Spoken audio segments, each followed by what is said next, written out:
Hey, hello friends. Thank you for joining me today. I I have you're my friends. If you're not my friend, just pretend you are. Um, and I have to tell you, I am frustrated. Oh my goodness. Did anybody notice I've been gone for like 4 days in a row, something like that? Yeah? Um, a couple different reasons, but the main one is technical difficulties. Um, I've been trying, and I wish if some of you out there are technical whiz kids, I would love to hear from you. Um, I would love to broadcast simultaneously on YouTube and several other channels at the same time. You with me so far? Right? There's lots of services, lots of people out there saying, yeah, pay us 20, 50, 75, $1,000 a month. That's true. And we'll help you, we'll help you broadcast on several channels all at the same time. YouTube, Facebook. They always say YouTube and Facebook. Anyway, and so I was working real hard, diligently on Wednesday, I think it was, to say, look, okay, I've been thinking about this for a long time. Let's make this happen. Let's jump through all the hoops and so on. So I did. I didn't pay my $75 or $1,000 a month yet, but I signed up jumped through everything. And lo and behold, after doing that, the next time that I got on my camera, which you guys are on, my Mevo camera, my Mevo account, everything had changed, and it would not allow me to publish. Basically, it wouldn't allow me to publish anywhere the way I used to. In other words, it has pirated all of my accounts. That's really the best word for it. And there's probably some answer. Well, first of all, as soon as you try to publish to, I'll save you the bother. As soon as you try to publish to Facebook and anything else, you get a big slap on the wrist and say, Facebook says, no, we do not allow you to publish to a broadcast simultaneously on Facebook. Now, if there's somebody, like I said, if there's somebody out there who's a technological whiz kid, and you know the solution, the answer to what I'm saying, please, please, please send me a text or a message or a comment and tell me what to do. But it seems very strange that all of these many high-tech companies are saying, yeah, use us. We will help you publish. I keep saying the word publish. What I mean is broadcast. We will help you broadcast on YouTube and Facebook and Twitch and Periscope and Vimeo and goodness knows what all at the same time, of course, depending on how much money you pay us. But as soon as you try just doing Facebook, which is what most people would want to do, YouTube and Facebook, Facebook says, oh, no, you can't do that. And then when you get further into the comments and complaints that people have given to these companies, the companies say, it's not our fault they won't let you publish on Facebook, but the fact is they won't let you. So doesn't it seem kind of strange, especially if you paid $25, $50, $75, or $1,000 a month for the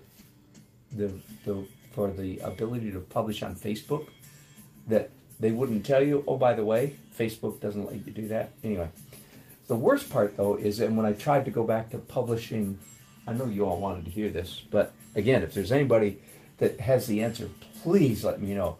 So when I said, oh, screw it all, let me just start broadcasting on Facebook. I'm sorry.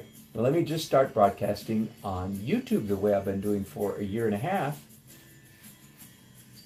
No, it's all gone. All my parameters, all my settings, all my titles, everything gone. Nothing. I'm not allowed to do anything. So to say I'm frustrated is a mild understatement. And I'm sorry I'm dumping all that on you, partly because I'm hoping somebody out there says, oh no, you did this wrong. So if anybody knows what I did wrong, please do tell me. Okay, so I was hoping to paint on plein air today. This is a Saturday in North Carolina, or what day it is where you are. If you're in Japan, you're well into Sunday already, I know. But, or Australia.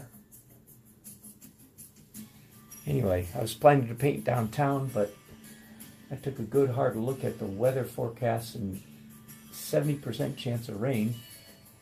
And they were saying it was going to be cloudy. Now, it turns out it's a beautiful sun.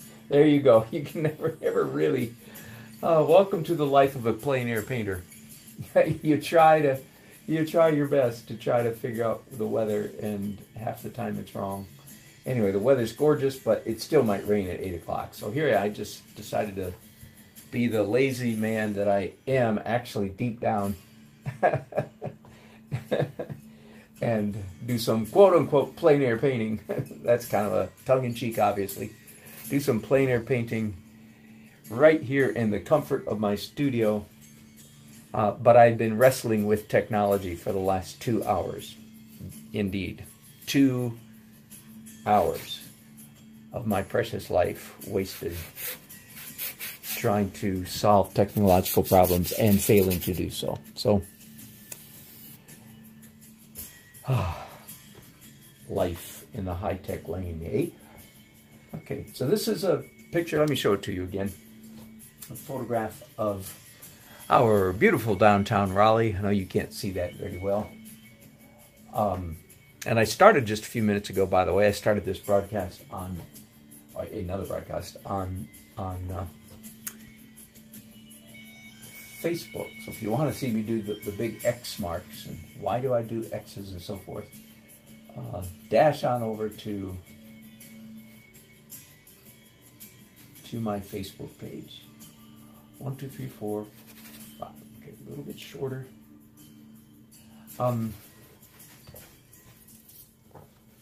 I do remember taking this picture sometime in the last year, so that's good. In Raleigh, that's good, because that means I don't think they've built any new buildings since I took this picture, which is saying something. Buildings are flying up around here, really. Not on this street quite so much, but they are flying around. No, buildings are not flying around. Fear not. Buildings are not flying around, but they are flying up with quite astonishing rapidity. I think it's safe to say. So the signs of a good economy, there are always at least one set, if not 2 or 3 or 4 cranes over our skyline, piling up new buildings. I'm making a couple very significant changes to this view, to this photograph. Let me show it to you again, and I'll bring you around here just so you can see it a little bit better. Okay, so there's the photograph, and it's what appeals to me, of course, is the lighting. The second is this complex architecture here, these stairs and so forth. Having said that, I'm keenly aware of the fact that in order for this painting to work, I think I really need to get this architecture accurate, those stairs and so forth. Now, I'll put some people right now. When I took the picture, there was nobody there. So I'll put human beings on the sidewalk and up there and so on and so forth. But it's this, and of course the lighting. It's always about the light. So the light hitting the side of this building. There's a street right there, right? There's a gap. So the sun there, the light hitting this and bouncing with the secondary light all over here. So a couple changes. One is adding people, I already said, but that's simple. One is this light post is just in the wrong place. It covers up a bunch of important stuff, and so I'm going to move it over. And secondly, these big potted plants, they are actually there because of 9/11, if you will. They're actually there because back in 2001, when the World Trade Center was destroyed, every city in the country jumped through all kinds of hoops to try to increase their security. And so these things are weighed down, bolted down, and so on. Those used to be parking places, and it's our courthouse and a federal building. So somebody somewhere, no doubt somebody smart and involved, expert in security, said we need to put barriers up so that somebody can't drive a truck bomb close to the building. So they're okay, but they're not terribly sightly. So I'm going to take those out and I'm going to put cars there. And I think that most people, even Raleigh residents, won't really recognize the fact that I have removed the big gray planters and put cars in its place. I don't think even the natives. Now, if they looked at this photograph, they'd say, "Hey, where are those gray planters?" But they're not going to look at the photograph, of course. I'm not. I like to say when I'm teaching art all the time, when you're doing a painting, remember you're not going to put a photograph.